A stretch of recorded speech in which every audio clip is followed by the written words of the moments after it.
نحمدہ و نصلی علی رسولہ الکریم اما بعد فاعوذ باللہ من الشیطان الرجیم بسم اللہ الرحمن الرحیم۔ السلام علیکم ویورز، میرے آج کا عنوان ہے اظہر نوح السلام کی بد دعا۔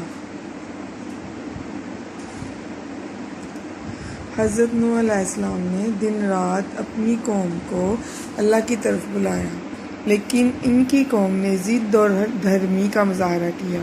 جب حضرت نوح علیہ السلام پر قوم کی ضد ہٹ دھرمی واضح ہو گئی اور عمر بھر کی تبلیغ کا ان پر کوئی اثر نہ دکھا تو سخت رنجیدہ اور پریشان ہوئے۔ اللہ تعالیٰ نے انہیں تسلی دی اور کہا کہ وہ قوم کے اس رویے پر غم نہ کھائیں۔